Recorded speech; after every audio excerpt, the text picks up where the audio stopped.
এমন এক অনুভূতি যেটা আমরা চাই বা না চাই, আমাদের জীবনে এটা অবশ্যই আসবে। আমাদের মনকে বিব্রত করে তুলবে, আমাদের মনকে বিচলিত করে তুলবে। কখনো ভেবে দেখেছেন এই দুঃখ আমাদের জীবনে কেন আসে, কিভাবে আসে? যদি আপনি মন দিয়ে চিন্তা করেন তাহলে আপনি বুঝতে পারবেন যে এই দুঃখের অনুভূতি পরিস্থিতির থেকে বেশি মানসিকতার থেকে বেশি আশেপাশের লোকজনের সাথে জড়িয়ে। কারণ আশেপাশের লোকজনেরাই আপনার জন্য পরিস্থিতি তৈরি করেন, যা ভালোও হতে পারে আবার খারাপও। আপনার আশেপাশের লোকজনেরাই আপনার মানসিকতাকে প্রভাবিত করে, হয় তাকে ভালো করে অথবা খারাপ করে। আমাদের জীবনের অর্ধেক দুঃখ এই কারণে যে আমরা তাদের উপরে আশা রাখি যাদের ওপরে কোনো আশা রাখা উচিত নয়, আর অর্ধেক দুঃখ এই কারণে যে আমরা তাদের উপরে সন্দেহ করি যাদের ওপর সেটা করা উচিত নয়। তাৎপর্য এটাই যে মানুষকে চেনার চেষ্টা করতে থাকুন। যেদিন আপনি এটা বুঝে যাবেন যে কে সুজন আর কে দুর্জন, সেই দিন এই দুঃখ আপনার জীবন থেকে দূরে কোথাও চলে যাবে। রাধা রাধা। কিছুদিন আগে আমরা কথা বলেছিলাম যে আমাদেরকে নিজেদের বিবেকের সাহায্যে সুজন আর দুর্জনকে চিনতে শিখতে হবে। কিন্তু কিভাবে চিনব? কি গুণ থাকে তাদের? সুজন কি সে যে আস্তিক হয়, যে ঈশ্বরকে বিশ্বাস করেন, যে তাকে ভয় পান? নাকি দুর্জন সে যে ঈশ্বরকে বিশ্বাস করেন না, তাকে ভয় পান না, শুধুমাত্র নিজের কাজ করে যান? আপনাকে বলে দিই, এই সুজন না তো আস্তিক হয় আর না তো নাস্তিক, তারা বাস্তবিক হয়। তাহলে আসুন আর বাস্তবিকতাকে চিনুন আর জীবনে শুধুমাত্র আনন্দ লাভ করুন। আর আমার সাথে ভালোবেসে বলুন রাধা রাধা। কখনো আপনি কোনো কুমোরকে দেখেছেন যারা মাটির পাত্র বানায়? প্রথমে সে ভিজে মাটি মাখে, তারপর তাকে গড়ে, তারপর তাকে চাকায় দিয়ে সঠিক আকার দেয়। যদি আকার ঠিক না হয় তা তক্ষুনি ঠিক করে দেয়, কারণ সে এটা জানে যে একবার এটা আগুনের তাপে দিয়ে দিলে, একবার এটা শুকিয়ে গেলে তারপরে এর আকার কখনোই বদলানো যায় না। এখানে লুকিয়ে আছে একটা শিক্ষা, সমস্ত মাতা পিতার জন্য একটা শিক্ষা। মাতা পিতাও তো এরকমই হন, তাদের নিজেদের সন্তানকে সঠিক সময় মতো শ্রেষ্ঠ শিক্ষা দেওয়া উচিত। মাতা পিতা যেন কখনো তাদের বিধাতা না হতে চান, কিন্তু প্রতিটা মুহূর্তে সবসময় চেষ্টা করুন তাদের সঠিক পথ দেখানো, কখনো কোমলতা দিয়ে, কখনো ভালোবাসা দিয়ে, আর কখনো কঠোর হয়ে। তার জীবনকে, তার ব্যক্তিত্বকে আকার দেওয়ার চেষ্টা করুন। কারণ যেমন মাটি একবার শুকিয়ে গেলে তারপর সেই পাত্রের আকার বদলানো যায় না, ঠিক সেইভাবেই আয়ুর বৃদ্ধির সাথে সন্তানের শিক্ষা কখনোই বদলানো যায় না। তা মনে রাখবেন। রাধা রাধা। নদী হোক বা সাগর হোক, নৌকা আমাদের এটা পার করতে সাহায্য করে। এই নৌকা কখনো কখনো ডুবেও যায়। এবারে এখানেই লুকিয়ে রয়েছে একটা শিক্ষা। অটল জলে এই নৌকা থাকে, তবুও ডুবে যায় না। এটা তখন ডুবে যায় যখন সেই জল নৌকায় প্রবেশ করতে থাকে। যখন জলের স্তর আস্তে আস্তে নৌকায় বেড়ে যায়, তখন নৌকা ডুবে যায়। এবার এটা আমাদের সাথেও হয়। বাইরের সমস্ত সমস্যা, সমস্ত বিপদ, সমস্ত সংকট, সমস্ত দুঃখ, এই সব আমাদের ততক্ষণ ভাঙতে পারে না যতক্ষণ না আমরা এদের আমাদের অন্তরে প্রবেশ করতে দিই। একবার এরা প্রবেশ করে গেলে আমরা ভেঙে গড়িয়ে যাব, ডুবে যাব। এই মনে আগেই প্রেম আর বিশ্বাস ভরে ফেলুন। জীবনে যত বড় বিপদই আসুক না কেন, আপনাকে কখনো ভাঙতে পারবে না। রাধা রাধা। হাতের কত রকম রূপ হয়। কিছু স্নেহের সাথে আপনাকে স্পর্শ করে, তো কিছু প্রহার হিসেবে বর্ষিত হয়। কিছু বন্ধুত্বের নামে আপনার দিকে অগ্রসর হয়, তো কিছু শত্রুতার দিকে আপনাকে টেনে নিয়ে যায়। কিন্তু কখনো ভেবে দেখেছেন যে কোন হাত বেশি মূল্যবান।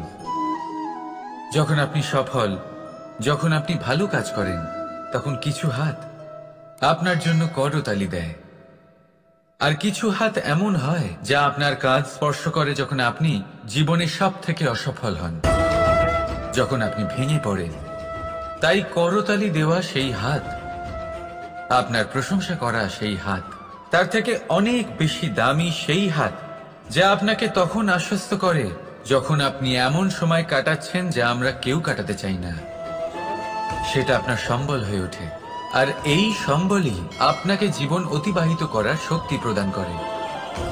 তাই একে অপরের সম্বল হয়ে থাকবেন, জীবনে সব সময় ভালো থাকবেন। রাধা রাধা। মানুষ, প্রত্যেক মানুষ কাউকে ভালোবাসে, কাউকে ঘৃণা করে, কাউকে সম্মান করে, আবার কাউকে তিরস্কারও করে। মানুষ সবকিছু হতে পারে, সুস্থও হতে পারে, রোগীও হতে পারে, ধনীও হতে পারে, নির্ধনও হতে পারে, বন্ধুও হতে পারে, আবার শত্রুও হতে পারে। যদি কিছু না হতে পারে তা হলো অস্পৃশ্য, অচ্ছুত, ভগবানের কাছে সব থেকে বড় পাপ। এই যে মানব শরীর, তা ঈশ্বর প্রদত্ত, তা তার মন্দির। প্রত্যেক শরীরে ব্রহ্মদেব বাস করেন। তাই শরীরের অপমান করা, সেটা ছোঁয়া থেকে দূরে থাকা, এটা কখনো করবেন না। এই জীবনে ছুত অছুত কখনো বিচার করবেন না। পরমেশ্বর যা দিয়েছেন তার সম্মান করতে শিখুন। আর আসুন আমার সাথে ভালোবেসে বলুন, রাধা রাধা। উপহার, উপহার কারোর জন্য বস্তু হতে পারে, তো কারোর জন্য অনুভূতি। কিন্তু এই উপহার সকলের ভালো লাগে। এবার যদি জিজ্ঞেস করা হয় যে উপহার কিরকম হওয়া উচিত, তাহলে কেউ বলবে যে উপহার এমন হওয়া উচিত যার সাথে আমরা সোনার উপর তুলনা করতে পারি। কেউ বলবে এমন উপহার হওয়া উচিত যা পেলে কারোর মন খুশি হয়ে ওঠে, সে আনন্দ উপভোগ করে। ব্যক্তি উপহার যা দিচ্ছে তা নির্ভর করছে তার আর্থিক অবস্থার উপরে। কিন্তু উপহার যাই হোক না কেন, তাতে একটা অনুভূতির অভাব কখনোই থাকা উচিত নয়। আর সেই অনুভূতি হলো ভালোবাসার অনুভূতি। তাই মনে রাখবেন, ভালোবাসার থেকে বড় উপহার আর কিছুই নেই। আর যদি ভালোবাসার এই উপহার আপনি লাভ করেন, তার থেকে বড় আর কোনো সম্মান নেই। রাধা রাধা। কখনো কোনো বাচ্চাকে দেখেছেন? কত কিছু ঘটতে থাকে তার জীবনে। শৈশব থেকে বেড়ে ওঠা অবধি অসংখ্য অনুভূতি অনুভব করে সে। কখনো পড়ে যায়, কখনো আহত হয়, কখনো জ্ঞান লাভ করে, কখনো কষ্ট সহ্য করে, তো কখনো আনন্দ উপভোগ করে। কিন্তু মনে রাখে সে শুধুমাত্র আনন্দের মুহূর্তগুলি। এবার শুধু একবার আপনার জীবনের প্রারম্ভের দিকে তাকিয়ে দেখুন, আপনার শৈশবে তাকিয়ে দেখুন। আপনি দেখবেন বেশিরভাগ যেসব স্মৃতি আপনার মনে আছে সেগুলি সমস্ত ভালো মুহূর্তের, খারাপ মুহূর্তের নয়। সেই জন্য শৈশব সব থেকে সুখী হয়, এতে নিশ্চিন্ত থাকা যায়। সেই জন্য আজ আপনি যতই বড় হয়ে উঠুন না কেন, খারাপ স্মৃতি, খারাপ ঘটনা সব ভুলে যাওয়ার চেষ্টা করুন। একবার খারাপ ঘটনা ভুলে যাওয়ার অনুভূতি আপনার হয়ে গেলে তখন মনে রাখবেন, যতই কঠিন পরিস্থিতির মুখোমুখি আপনাকে হতে হোক, তার মোকাবিলা করতে আপনি সক্ষম। রাধা রাধা। উৎসব, পুজো, পার্বণ আমাদের জীবনে উল্লাস ভরে দেয়। এবার দীপাবলির উৎসব এসেছে। আপনি কখনো ভেবেছেন যে এইসব উৎসব যেমন গুরু পূর্ণিমা, দোল, রাখি বন্ধন, এইসব পূর্ণিমার দিনে অনুষ্ঠিত হয়, যখন চাঁদ আকাশে পুরোপুরিভাবে দেখা যায়। কিন্তু দীপাবলির এই শুভ উৎসব অনুষ্ঠিত হয় অমাবস্যার দিবসে। অমাবস্যা, যাকে আমরা অশুভ বলে মনে করি।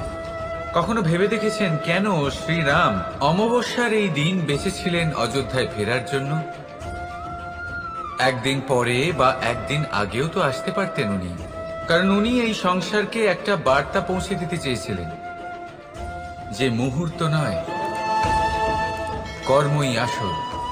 যদি আপনার কর্ম বড় হয়, শুভ হয়, তাহলে অমাবস্যার এই রাতকেও প্রদীপের সাহায্যে আলোকিত করা যেতে পারে। তাই সময় বিচার করা না করা আপনার সিদ্ধান্ত মাত্র, কিন্তু নিজের কর্মের বিচার করা আমার উপদেশ। রাধা রাধা। আসুন এই ছোট্ট গাছটা দেখুন। এই গাছ আমার কাছে অত্যন্ত প্রিয়। আমি এই গাছটাকে ভীষণ ভালোবাসি। এবার ভাবুন, এই ভালোবাসায় আমি ওকে দিনে যদি 6 বার জল দিই, তাহলে কি ওর বিকাশ ঠিক করে হবে? এটা কি ওর জন্য ভালো হবে? কখনোই নয়। এর শিকড় পচে যাবে, এর শিকড়ের জল গ্রহণ করার ক্ষমতা শেষ হয়ে যাবে। তাহলে কি করা দরকার? দরকার হলো একে সঠিক মাত্রায় জল দেওয়া। দরকার হলো সঠিক সময় অন্তর তাকে জল দেওয়া। দরকার হলো একে সূর্যের তাপও সহ্য করতে হবে। দরকার হলো প্রতিটা কাজ যেন পরিমাণ মতো হয়। এবারে এই ভুল বেশিরভাগ মাতাপিতাই করে ফেলেন। নিজের সন্তানকে এতটাই ভালোবেসে ফেলেন, আর তাতে সন্তানের প্রতিটা ইচ্ছে পূরণ করেন। তারা প্রত্যেকটা জিনিস তাদের দেন, প্রতিবার তাই করেন।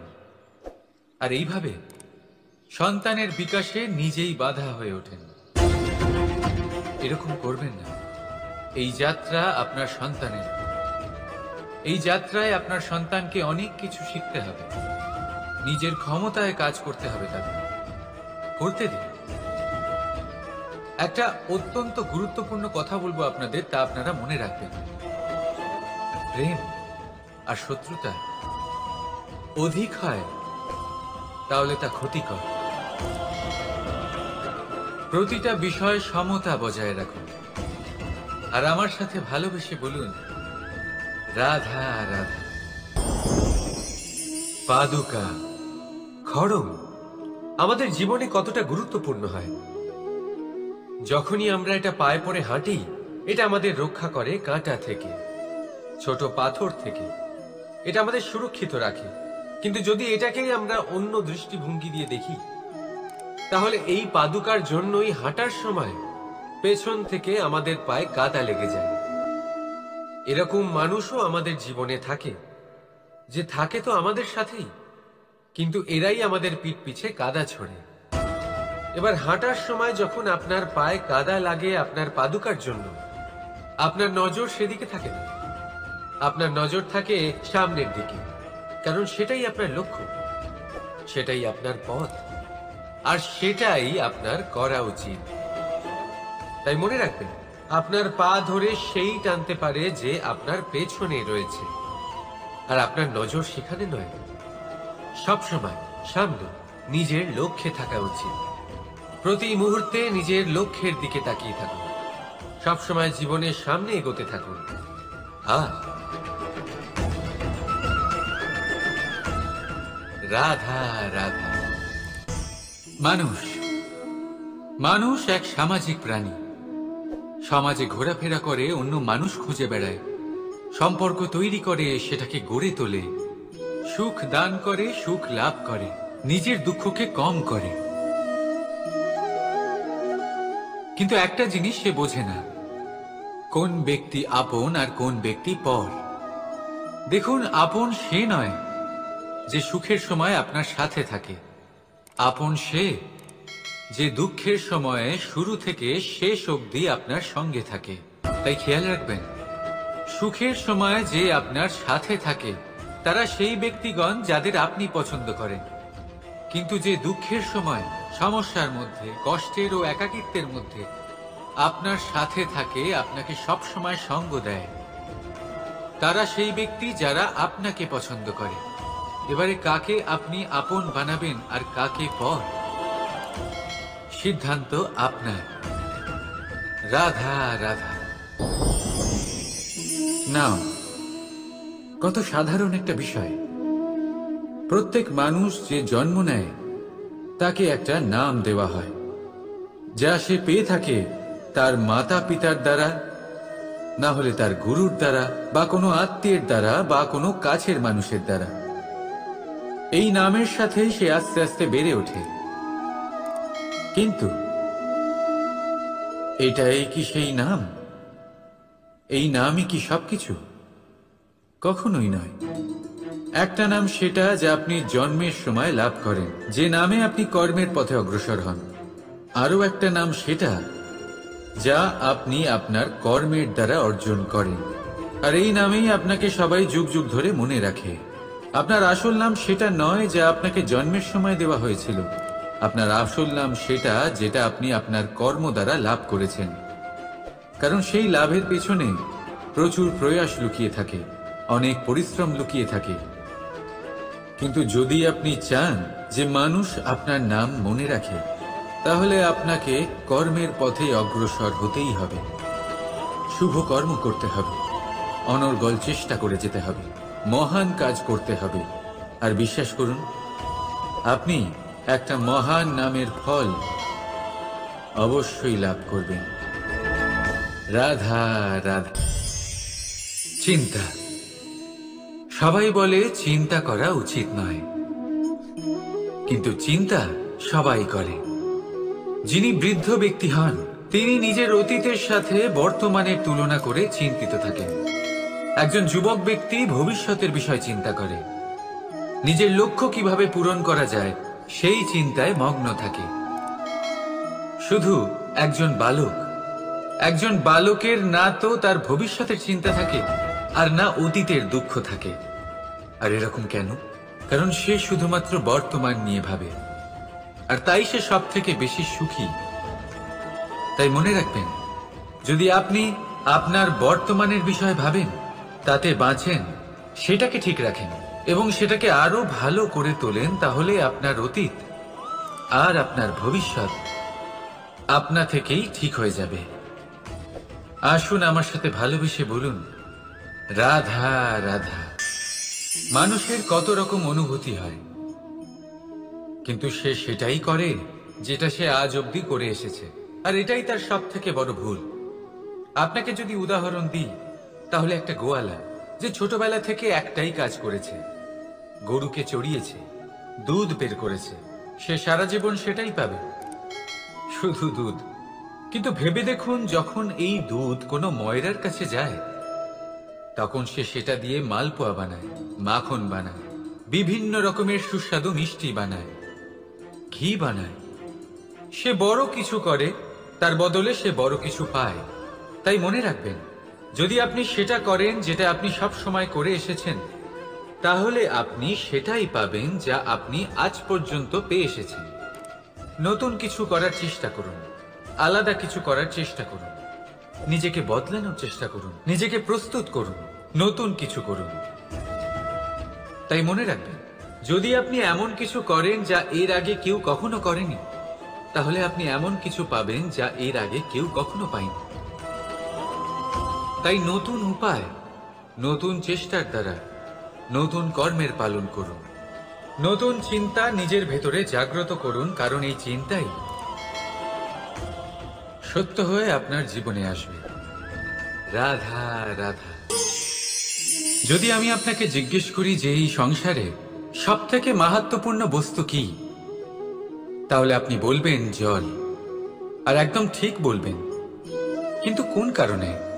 এই জন্য যে সে আমাদের জীবন দান করে, এই জন্য যে সে আমাদের তৃষ্ণা মেটায়, নাকি এই জন্য যে আমাদের দৈনিক কাজ থেকে শুরু করে আমাদের মৃত্যু অবধি কাজে আসে, সব কাজে আমাদের সাহায্য করে? না, এর পেছনে একটা কারণ হলো জলের প্রকৃতি। ভেবে দেখুন, সমুদ্রের এই জল সূর্যের তাপ সহ্য করে বাষ্পীভূত হয়, তারপর উপরে গিয়ে মেঘে পরিণত হয়, তারপর সেই মেঘ রূপে প্রবাহিত হয়ে কোনো পর্বতের সাথে ধাক্কা খেয়ে বর্ষা হয়ে এই পৃথিবীতে বর্ষিত হয়। আর এই পৃথিবীর ধূলিকণা এর মাটিকে নিজের মধ্যে ধারণ করে। মানুষের দ্বারা, অন্য প্রাণীর দ্বারা যে ময়লা ছড়িয়ে পড়েছে তাকে নিজের মধ্যে ধারণ করে, আর তারপর ফের অগ্রসর হয়ে পড়ে সমুদ্রের দিকে, সমুদ্রে মিশে যায়। কিন্তু তবুও আবার বাষ্পীভূত হওয়ার সময় সেই ময়লাকে সে সেখানেই ফেলে যায়, সেই ময়লাকে নিজের সাথে নিয়ে যায় না। ব্যাস, এটাই জলের প্রকৃতি, যা তাকে মহান করে তোলে। আপনিও আপনার জীবনে আপনার কর্ম করুন, মহান কর্ম করুন, ভালোভাবে করুন, কিন্তু সেই কর্মের সাথে যে অহংকার আসে সেটা নিজের মধ্যে প্রবেশ করতে দেবেন না। তার থেকে ওপরে উঠুন। আপনি নিজেকে জলের মতো হালকা অনুভব করবেন।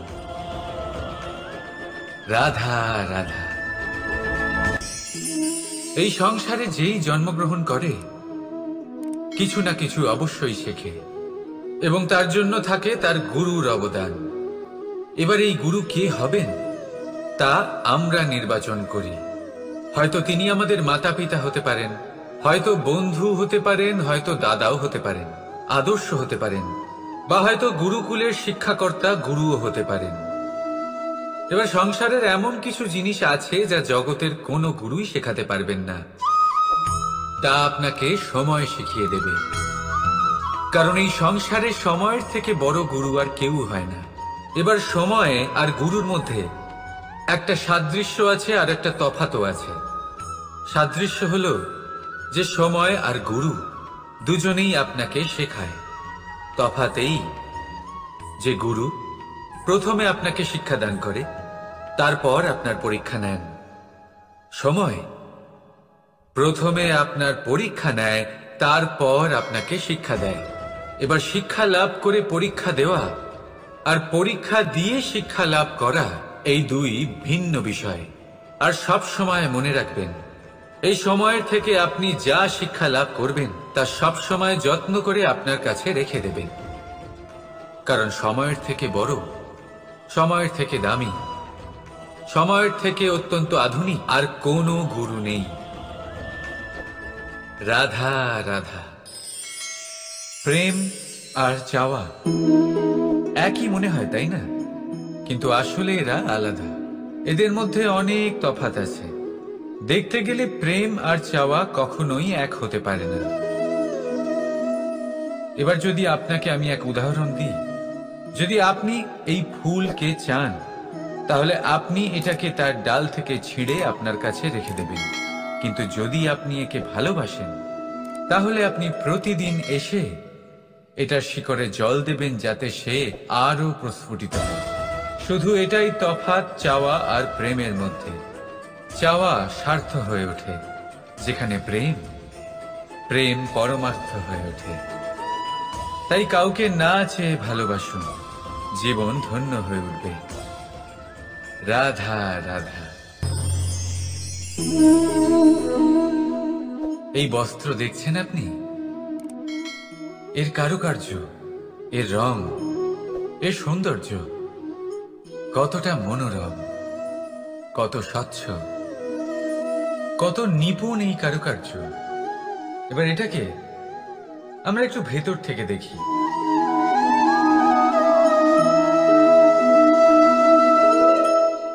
আপনি কি সেটাই দেখতে পাচ্ছেন যা আমি দেখতে পাচ্ছি?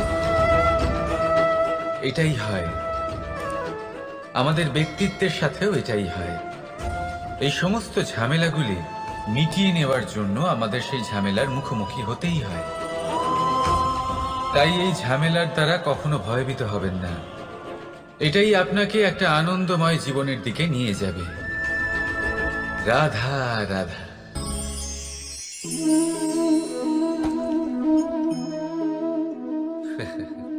আপনি কি কখনো কোনো গাছের গায়ে পাথর ছুঁড়ে মেরেছেন? আজ না হোক, ছোটবেলায় কখনো না কখনো নিশ্চয়ই ছুঁড়েছেন। এখনো বাচ্চারা সেটাই করে থাকে। কিন্তু আপনি কি কখনো ভেবে দেখেছেন যে কেন সেই গাছের ওপরই পাথর ছুঁড়ে মারা হয় যাতে ফল থাকে? কোনো সাধারণ বা ফলবিহীন গাছের ওপর এত পাথর কেন ছোড়া হয় না? কারণ খুবই সহজ। আমরা ফল খেতে চাই, আর সেটা পারার জন্য আমরা পাথর ছুঁড়ে সেগুলিকে প্রাপ্ত করার চেষ্টা করি।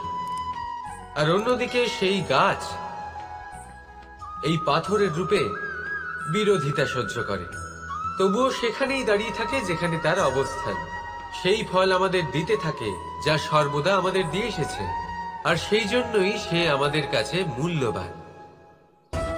তাই মনে রাখবেন, আপনার জীবনেও এরকম অনেক মানুষ আসবেন বা হয়তো এখনই আছে, যারা আপনার বিরোধিতা করেন, যারা আপনার জীবনে সংকট ডেকে আনেন, আপনাকে দোষারোপ করেন, কিন্তু আপনার নজর সেদিকে থাকা উচিত নয়। তাই একটা গুরুত্বপূর্ণ সত্য সব সময় মনে রাখবেন, সেই গাছের ওপরেই পাথর এসে পড়ে যে ফল ধারণ করে, যে মূল্যবান হয়। রাধা রাধা। আপনি জীবনে কখনো দেখে থাকবেন অথবা শুনে থাকবেন যে মানুষ যখন দুধ পান করে তার মধ্যে যদি কোনো মাছি এসে পড়ে, সে আর সেটা পান করে না, সেই দুধকে কোথাও ফেলে দেয় সে। কিন্তু ভেবে দেখুন, এখানে পরিস্থিতি একটু আলাদা হলে, দুধের বদলে ঘি থাকলে মানুষ কি করে? সেই ঘি ফেলে দেয় না, সেখান থেকে মাছিটাকে বের করে ফেলে দেয়। এটা দিয়ে আমরা কি শিক্ষা পেলাম? এটাই যে এখানে মাছি গুরুত্বপূর্ণ নয়, গুরুত্বপূর্ণ হলো সেই খাবার, ঘি। এবারে ভাবুন, দুধ আর ঘি এই দুই উৎপন্ন হয় গরু থেকে, তাহলে বেশি মাহাত্ম্য ঘিকে কেন দেওয়া হয়?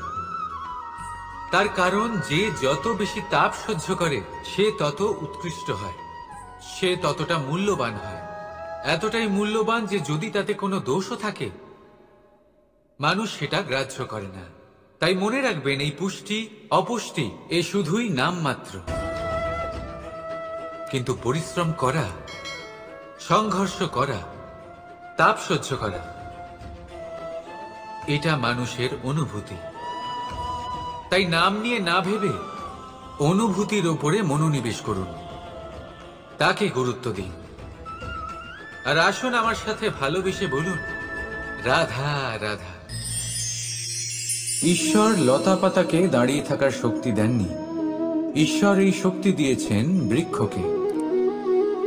এই লতা পাতা বৃক্ষের সাহায্যে দাঁড়িয়ে থাকে, তাতেই বিকশিত হয়। এবার এই লতা পাতা দুই ধরনের হয়। প্রথম সে যে এই বৃক্ষতে বিকশিত হয়, ফুল ফুটিয়ে তোলে, নিজেকেও সুন্দর বানায়, বৃক্ষকেও সুন্দর বানিয়ে তোলে। দ্বিতীয় সে যে বৃক্ষকে পুরোপুরি শুকিয়ে দেয়, তার প্রাণ শক্তি তার থেকে কেড়ে নেয়, আর শেষে নিজেও ধ্বংস হয়ে যায়। তাই মনে রাখবেন, যে ব্যক্তি সবসময় আপনার সাথে থাকে, সবসময় আপনার সম্বল হয়ে থাকে, সবসময় সে আপনাকে সাহায্য করে, আর যদি আপনি তার সাথে ছলনা করেন, আপনার অন্ত নিশ্চিত। এরকম কখনো করবেন না। সেই ব্যক্তিকে ভালোবাসা দিন, সম্মান দিন, আর আমার সাথে প্রসন্ন হয়ে বলুন, রাধা রাধা। যখনই আমরা প্রসন্ন হই, কোনো শুভ অনুষ্ঠান থাকে, আমরা সাফল্য লাভ করি, আমরা সবার আগে আপনজনদের মিষ্টিমুখ করাই। আর এটা ভালোই, মিষ্টিমুখ করালে মনও মিষ্টি হয়ে যায়। কিন্তু এই মিষ্টতা শুধুমাত্র মিষ্টির মধ্যে থাকে না, কারণ এই স্বাদ নয়, এই এক অনুভূতি। জিহ্বার স্বাদ গলায় গেলেই শেষ হয়ে যায়, সেখানে অনুভূতির স্বাদ সারা জীবন মনে থেকে যায়। তাই আপনি যখনই আপনজনদের মিষ্টিমুখ করাবেন, শুধু সেই মিষ্টি দিয়ে কেন, যা কিছুক্ষণের জন্যই থাকে, সেই অনুভূতির দ্বারা, সেই মিষ্টি কথার দ্বারা, সেই মিষ্টি ব্যবহারের দ্বারা সবাইকে খুশি করুন। মানুষ সারা জীবন মনে রাখবে, না থাকবে কোনো তিক্ততা, আর না থাকবে কোনো শত্রুতা। দেখবেন, এইভাবেই আপনি আরো একটা সুযোগ পেয়ে যাবেন মিষ্টি মুখ করার। রাধা রাধা। আপনি এটা দেখতে পাচ্ছেন? আপনি নিশ্চয়ই ভাবছেন এটা জট কি করে বাঁধলো। তার কারণ এই হলো, আমি এই সুতো ঠিক করে গুছিয়ে রাখতে পারিনি। এটা দুটো দিক একসাথে জড়িয়ে গেছে, আস্তে আস্তে পুরোটা জড়িয়ে গেল, আর তারপর দেখুন এমন একটা জট পেকে আছে যে আমি কিছুতেই বুঝতে পারছি না এটাকে খুলবো কিভাবে। তাই মনে রাখবেন, যদি কোনো লম্বা সুতোকে ঠিক করে গুছিয়ে না রাখেন, তাহলে সেটা জড়িয়ে যাবে। এইভাবেই আমাদের জীবনে আমাদের জিহ্বা, আমাদের কথা, যদি এই জিহ্বা আপনারা সামলে না রাখতে পারেন তাহলে শুধুমাত্র কষ্ট পাবেন। তাই নিজের শব্দ এর ওপরে নিয়ন্ত্রণ রাখুন, সর্বদাই ভালো হবে। আর আসুন আমার সাথে ভালোবেসে বলুন, রাধা রাধা। সমুদ্র মন্থন, আমরা সবাই জানি এ কিভাবে হয়েছিল। এই মন্থন থেকে কি কি পাওয়া গেছিল? অসংখ্য রত্ন পাওয়া গেছিল, বিষ পাওয়া গেছিল, অমৃত পাওয়া গেছিল। ঠিক সেইভাবেই আমাদের ভেতরেও একটা বিশাল সমুদ্র রয়েছে, যাকে আমরা নাম দিয়েছি মন। যদি এই মনের মন্থন করা হয় তাহলে এই মন থেকে বিষও বেরোতে পারে আর অমৃতও বেরোতে পারে। তাই মনে রাখবেন, আপনার যে এই জিহ্বা রয়েছে তা বিষও নির্গত করতে পারে, আবার অমৃত। খারাপ কিছুও করতে পারে, যদিও আপনার মনস্কামনা খারাপ নাও হয়। তাই সবসময় যখন আপনার মুখ থেকে শব্দ উচ্চারণ করবেন, এই মনের মন্থন করে তা করুন। আর আমার সাথে ভালোবেসে বলুন, রাধা রাধা। এই ডাল দেখুন, এই সুন্দর পুষ্প দেখুন। এই ডালের সৌন্দর্য হলো এই পুষ্প, আর এই পুষ্পের মেরুদণ্ড হলো এই ডাল। এবার কল্পনা করুন, যদি এই ডাল থেকে এই পুষ্পকে ছিঁড়ে নেওয়া হয়, তাহলে আপনি যাই করুন না কেন পুনরায় জোড়া লাগাতে পারবেন না। এবার যদি এটা আমাদের জীবনে হয়, আমাদের মানুষের, আমরা যদি কিছু পাই তাহলে সেটা সুরক্ষিত রাখি, আর যদি সেটা হারিয়ে ফেলি তাহলে দুঃখে জর্জরিত হই। এবার ফিরে আসি প্রকৃতির কথায়। দেখা যাক প্রকৃতি আমাদের কি শেখায়। এবার যদি এই পুষ্প এই ডালটা থেকে ছেড়ে যায়, আর যদি এই ডাল সবল থাকে, তাহলে কিছুদিন পরেই এই ডালে আবার নতুন ফুল ফুটবে। এবার এটা আমাদের জীবনেও ঘটবে, নিশ্চয়ই ঘটবে। সেটাই প্রকৃতি। সেই জন্য জীবনে আপনি যা হারিয়েছেন সেটার বিষয় না ভেবে, যা ফেলে এসেছেন তার বিষয় না চিন্তা করে, ভবিষ্যতে যা আপনি যত্ন করে রাখতে পারবেন, সাবধানে রাখতে পারবেন, সেগুলির প্রতি একাগ্র হন। বিশ্বাস করুন, এই মনরূপী ডালের ওপর সুখের ফুল সব সময় ফুটবে। রাধা রাধা। বৃক্ষের বীজ একটা সর্ষের দানার থেকেও ছোট হয়, কিন্তু যখন এটা বড় হয় তখন একটা বট গাছের মতো বৃহৎ আর মহান হয়ে ওঠে। গঙ্গা নদী, এর প্রারম্ভ হয় একটা ছোট্ট আর সরু স্রোত দিয়ে, তারপর সেটা বড় ধারায় বদলে যায়, তারপর সেটা নদীতে বদলে যায়, আর তারপর মহানদীতে পরিবর্তিত হয়। আপনি কি বুঝতে পারছেন যা আমি আপনাকে বোঝানোর চেষ্টা করে চলেছি? আমি আপনাকে বোঝাতে চাইছি যে প্রারম্ভ করার জন্য মহান হওয়ার কোনো প্রয়োজন নেই, কিন্তু হ্যাঁ, মহান হওয়ার জন্য প্রারম্ভ করা অত্যন্ত প্রয়োজনীয়। তাই শুরু করুন। আপনার ক্ষুদ্র এই প্রারম্ভ আপনার জন্য বৃহৎ হয়ে উঠতে পারে। শুরু করেই দেখুন না, আপনার গন্তব্য আপনার জন্য অপেক্ষা করে আছে। রাধা রাধা। মানুষ কতটা শক্তিশালী হয়, তার কতটা সামর্থ্য রয়েছে, সে কতটা প্রতিভাশালী হয়, এটা হয়তো বলার কোনো দরকারই নেই। আজকের দিনে সবাই জানে যে মানুষ কি না করতে পারে। মানুষ চাইলে সব কিছু করতে পারে। মানুষ যদি চায় মাছের মতো জলে সাঁতার কাটতে পারে। মানুষ যদি চায় হিমালয়ের মাথা নত করতে পারে। মানুষ যদি চায় সমুদ্র থেকে মুক্ত সংগ্রহ করতে পারে। মানুষ যদি চায় তাহলে আকাশের পাখির মতো বিচরণ করতে পারে। মানুষ চাইলে সব কিছু পেতে পারে। সে জ্ঞান, সম্পত্তি, পরিবার, সাফল্য, সবকিছু। যদি কিছু থাকে যেটা সে গ্রহণ করতে চায় না, সেটা হলো তার দোষ, তার ভুল।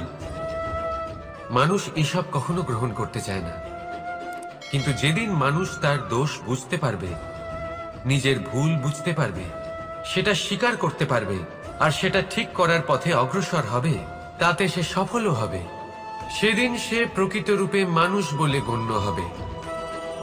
সেদিন সে মুক্তি লাভ করবে। ভুল সবাই করে, দোষ সকলের মধ্যে থাকে, সেটা গ্রহণ করুন, তা সংশোধন করার চেষ্টা করুন, জীবনে এগিয়ে যেতে পারবেন। আর আমার সাথে ভালোবেসে বলুন, রাধা রাধা। ধন আর মানুষের মনের মধ্যে একটা সম্পর্ক রয়েছে, সেই একই সম্পর্ক রয়েছে সুযোগ আর প্রয়াসের মধ্যে। মানুষ বলে, যদি আমি একটু ধন লাভ করি তাহলে আমি কিছু করতে পারি। ধন বলে, যদি তুই কিছু করিস তবে তোর কাছে আমি আসব। মানুষ বলে, আমি কোনো সুযোগ পেলে তবেই তো চেষ্টা করব। আর সুযোগ বলে, তুই প্রয়াস কর তবেই তো আমি দেখা দেব। সবসময় জীবনে সেই কামনা করবেন না যা আপনি অন্য কারোর থেকে বা এই সংসারের থেকে নিয়তির সাহায্যে পেতে পারেন। মনোসংযোগ করুন নিজের কর্মের ওপর, মনোসংযোগ করুন তার ওপর যা আপনার হাতে আছে।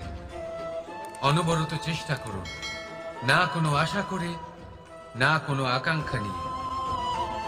আর তারপর এই জীবনকে দেখুন, সে সফলতা হোক বা সুখ, সে ধন হোক বা হোক সুযোগ, সব নিজে থেকেই আপনার কাছে আসবে। রাধা রাধা।